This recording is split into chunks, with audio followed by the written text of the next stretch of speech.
मित्रमैत्रिणींनो, कसे आहात सगळेजण? आपल्या सीमा झेंडे ब्लॉग्स या चॅनलमध्ये माझ्या सगळ्या लाडक्या मित्रमैत्रिणींचे मनापासून खूप स्वागत आहे। फिश टँक बघू शकता आमचा सेट झालेला आहे प्रॉपरली। आता जवळजवळ एक 5 दिवस झालेले आहेत। गुरुवारी आणला होता, आज सोमवार आहे आणि छान असं सेट झालेले आहेत। मासे वगैरे छान सेट झालेले आहेत। त्यांचं खाण्यापिण्याचं टायमिंग सगळ्या गोष्टी सगळ्या मस्त अशा रूटीन मध्ये बसलेल्या आहेत। आणि आमची मुलं तर इतकी जाम खुश असतात। उठले उठले सकाळी त्यांना फिश बघायचे असतात आणि रात्री झोपताना पण फिश बघायचे असतात। जेव्हा पण कधी पण त्यांना असं हॉलमध्ये आले की त्यांना फक्त फिशच बघायचे असतात। आणि ऍक्च्युअली मी घेतलंय पण त्याच्यासाठीच की माझ्या मुलांना काही कोणी पेट नाहीये, म्हणजे ना डॉग आहे ना कॅट आहे आणि मला ते सांभाळायचं कसं ते सुद्धा माहिती नाहीये आणि त्याचं भरपूर करायला लागतं। डॉगचं म्हणा कॅटचं म्हणा आणि एखादा जीव सांभाळायचा म्हणजे त्याचं सगळं प्रॉपरली व्यवस्थित काळजी घेऊन केलेलं बरं। उगीच आपण घेऊन यायचं आणि त्याच्या जीवाचे हाल करायचे, त्याच्यापेक्षा न ठेवलेलं बरं। कारण मला ना ह्या 2 लहान मुलांचं करता करताच एवढे नाकी नऊ येतात आणि परत कुठं अजून काय पेट वगैरे पाळायचे। तर म्हटलं की चला पेट म्हणजे आता हे मासेच झाले आमचे पेट। आणि फिश टँकची मला खूप पहिल्यापासून आवड होती। मागच्या व्हिडिओमध्ये तुम्ही बघितलं की फिश टँक हे माझं लहानपणापासूनचं म्हणजे स्वप्न आहे आणि अगदी छोटासा बाऊल वगैरे ठेवला होता घरामध्ये आणि त्याच्यातले मासे सतत मरत होते, तर त्याच्यामुळे मग आम्ही ते ठेवून दिलं। त्यावेळेला एवढे मोठे टँकचा असं काही माहितीच नव्हतं आम्हाला की एवढे मोठे टँक कसे सांभाळायचे, काय करायचं काही माहित नव्हतं आईच्या घरी। तर मी आणि भावाने असं छान एक बाऊल घेतला होता आणि त्याच्यानंतर जी हाऊस फिटली ती काही परत आम्ही आणलं नाही तो टँक। पण तेव्हापासून खूप इच्छा होती की आपल्या घरात माशांचं टँक पाहिजेलच। आणि बघू शकता मस्त असे आता सेट झालेले आहेत। असं कसं वाटतं फिश टँक हे सांगा, मागच्या व्हिडिओमध्ये तर तुम्ही सांगितलंच असेल। आणि अगस्तीचं चाललंय आमच्या खाऊ खाणं। हाय कर अंकल आंटीला हाय। ओके तर आता ना वाजलेत बघा 12:30 आणि मला ना मशीनला कपडे लावायचे। तर आजच्या व्हिडिओमध्ये ना मी तुम्हाला एक गोष्ट शेअर करणार आहे। थोडासा बदल केलेला आहे मी ना माझ्या रुटीनमध्ये, तो थोडासा शेअर करते तुमच्याबरोबर। पहिल्या ना मी आपली जी पावडर यायची टॉप लोड मशीनची, म्हणजे वॉशिंग मशीनमध्ये मी कपडे धुते, तर टॉप लोडची जी पावडर येते ना टाईडची ती मी वापरत होते आणि ठीक आहे म्हणजे बऱ्यापैकी ओके रिझल्ट होता त्याचा। कारण जसं मशीन घेतली म्हणजे आता आज 10 वर्ष झाले लग्न झाल्यापासून ते पावडरच आम्ही वापरतोय। तर बऱ्याच वेळेला मी अशी ॲड वगैरे बघायची की लिक्विड वापरायला पाहिजे कपड्यांसाठी, मशीनसाठी पण चांगलं असतं कपड्यांसाठी पण चांगलं असतं।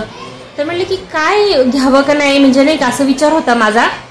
आणि सहज मी आता डीमार्टमध्ये मागच्या वेळेला गेले होते तेव्हा प्राइस कंपॅरिझन मी करून बघितलं। तर 4 किलोचा जो टाईडचा पुडा होता ना तो होता मला वाटतं काहीतरी 350 रुपयाला डीमार्टला। आणि ही जी आता लिक्विड बॉटल आहे तर त्याची पण मी तुम्हाला प्राइस सांगते। तर ते प्राइस कंपॅरिझन मी जेव्हा केलं तेव्हा मला असं जाणवलं की एवढं काही मेजर डिफरन्स नाही आहे। 100-1 रुपयाचा डिफरन्स आहे, पण पावडरपेक्षा लिक्विड हे कमी लागतं। आणि जवळजवळ आता 4 ते 5 दिवस झालं म्हणजे मी ते लिक्विड वापरत आहे आणि त्याचा एक्सपिरियन्स असला भारी आहे ना, मी तुम्हाला सांगते। एकच कॅप फक्त तुम्हाला ते लिक्विड टाकायचं आहे तुमचे फुल। आता माझी 7 किलोची मशीन आहे, तेवढ्यामध्ये जेवढे कपडे बसतात अगदी इतके सुंदर क्लीन होतात। आणि त्याचबरोबर जो एक सुगंध आहे कपड्यांना असला भारी येतो की त्याच्यामध्ये तुम्हाला काहीतरी परत वरनं डेटॉल म्हणा किंवा सुगंधी वास येण्यासाठी काहीही वेगळं लिक्विड टाकायची गरज नाहीये।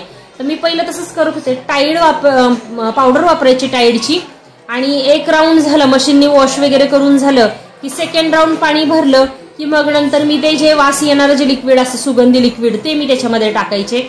म्हणजे 2दा मला ते टाकायला लागायचं, कारण अगस्तीचे सूचे वगैरे पण पॅन्ट असतात काय असतं वास घामाचे वगैरे कपडे असतात, तर वासासाठी मी परत ते लिक्विड टाकायचे।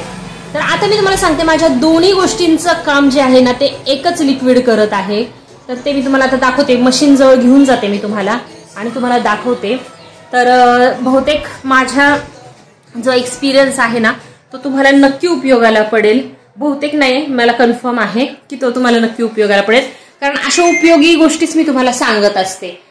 तर इथे बघू शकता ही टाईडचंच घेतलेलं आहे मी पुन्हा एकदा। हे जे लिक्विड आहे टाईडचंच घेतलेलं आहे, टाईड मॅटिक टॉप लोडचं।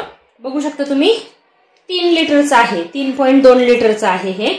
आणि हे मला पडलेलं आहे, म्हणजे याच्यावर प्राइस आहे 450 रुपये। 3 लिटरचा आहे, 450 रुपये प्राइस आहे. आणि जे टाईडची जी पावडर येते ती 4 किलोची 350-450ला काहीतरी ती पावडर आहे. म्हणजे हार्डली एक 100 रुपयाचा फरक आहे. पण हे लिक्विड खूप कमी लागतं, म्हणजे पावडरपेक्षा तर जास्त चालतं. आता मी तुम्हाला लावून दाखवते की हे लिक्विड वापरायचंय कसं. तर शक्यतो आपण पावडर वापरतो सगळेजण, त्याच्यामुळे पावडरची जास्त सवय असते. आणि तुम्हाला मी म्हणलं ना मी लिक्विड टाकायचे बघा, सुगंधी लिक्विड. तर मला हे असं आहे ना कम्फर्ट पण टाकायला लागायचं नंतर. तर कम्फर्टची एक बाटली आहे. मी काय केलंय, ह्या बाटलीमध्येच आहे ना हे भरलेलं आहे टाईड. कम्फर्ट माझं संपलेलं होतं आता, तर हे मी काही फेकून दिलं नाही. आणि टाईडचं जे हे लिक्विड आहे ना त्याचं मी रिफिल आणलेलं आहे. याचं असं सुद्धा मिळत असेल बहुतेक. तर मी काय केलं, याचं जे एक कॅप आहे ना ती मी टाकलेली आहे या लिक्विडच्या. तर मी कसं टाकलेलं ते तुम्हाला दाखवते. हे कम्फर्ट नाही आहे, या कम्फर्टच्या मोकळ्या डब्यामध्ये मी हे टाईडचं लिक्विड भरलेलं आहे कपडे धुवायचं. आता चला मी मशीन तुम्हाला लावून दाखवते की मी कसं आणि कुठं लिक्विड टाकायचं, कसं टाकायचं ते तुम्हाला सगळं दाखवते मी. चला आता सुरू करूयात आपण. तर हे मी थोड्या वेळ बाजूला ठेवते. हे मी ऑलरेडी याच्यात भरून घेतलेलं आहे टाईडचं. आणि मशीन बघू शकता तुम्ही, अशी बऱ्यापैकी कपडे याच्यामध्ये मी टाकलेली आहेत. ओके, मशीनमध्ये कपडे ऑलरेडी मी टाकलेली आहेत. 1-2 कपडे अजून टाकते कारण थोडीशी जागा आहे अजून वरती. तर ही जी लेवल आहे आपली, या लेवलला आपल्याला कपडे टाकायचे आहेत. म्हणजे ड्रम जिथं आपला एंड होतो त्याच्या लेवलला आपल्याला ही कपडे टाकायचे आहेत. आता तुम्हाला जवळून दाखवते मी. आपण काय करतो, डिटर्जंट कुठे टाकतो, इथे टाकतो डिटर्जंट, या बॉक्समध्ये टाकतो, बरोबर आहे. आता आपल्याला काय करायचं, पहिलं इथं बघू शकता तुम्ही प्रत्येक मशीनला आहे ना असा एक खड्डा दिलेला असतो. या खड्ड्यामध्ये आपल्याला हे टाकायचं आहे. लाईट लावते जरा. या खड्ड्यामध्ये आपल्याला इथं लिक्विड टाकायचं आहे. इथे दिसते होल, थोडंसं बबल आहे. तर इथं आपल्याला ते लिक्विड टाकायचं आहे. बघू शकता त्यांनी जागा पण केवढीशी दिलेली आहे. म्हणजे आपल्याला डिटर्जंटला एवढी मोठी जागा दिलेली आहे की एवढं डिटर्जंट तुम्हाला टाकावं लागेल. आणि तेच आपल्याला ह्याच्यासाठी एवढीशीच जागा दिलेली आहे. एक कॅप आपल्याला इथं बसतं आणि ते ह्या होलमधून जाऊन इथं खाली हा जो ट्रे आहे ना, ह्या ट्रेमध्ये जाऊन ते पडतं आणि इथून परत ते खाली डिस्चार्ज होतं. आणि इथून आपल्याला ते खाली डायरेक्टली मेन टबमध्ये, आपल्याला डायरेक्ट कपड्यांवर वगैरे ओतायचं नाहीये, तर इथं टाकायचं आहे आपल्याला. तर चला मी तुम्हाला आता पहिलं लावून दाखवते. पहिलं काय करायचं, आता आपण मशीन लावून घेऊया.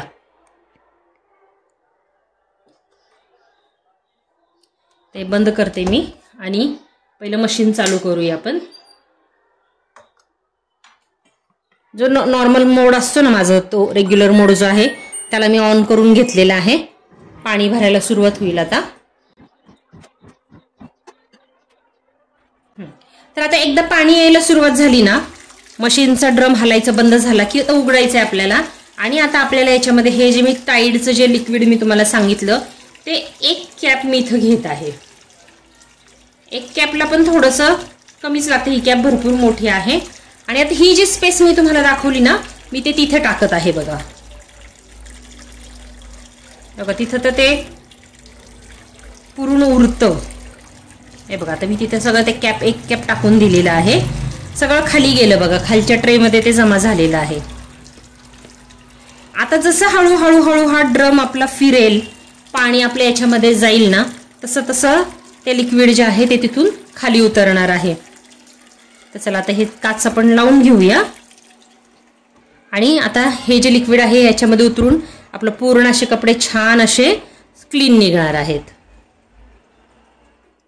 तर माझा हा जो लिक्विडचा ट्रे आहे ना, तो थोडासा जाम होता, तर त्याच्यामुळे मी थोडंसं त्याला पिन वगैरे टाकून काढायचा प्रयत्न केला, पण तरी पण ते काही जात नव्हतं. तर कारण हे बरेच वर्ष आपण वापरलेलाच नाहीये. तर तुमच्या पण जर मशीनला असा प्रॉब्लेम असेल ना ट्रेला, तर एकदा चेक करून घ्या.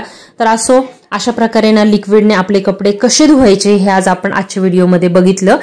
तुम्ही ट्राय करून बघा. फक्त कॉलर वगैरे जे आहे ना, नेहमीप्रमाणे आपण कॉलर घासून टाकत असतो मशीनमध्ये, किंवा जे डाग वगैरे असतात ना, ते थोडेसे वरच्यावर पहिले हे लिक्विड लावायचं, त्याला थोडंसं घासायचं आणि मग टाकायचे आहेत.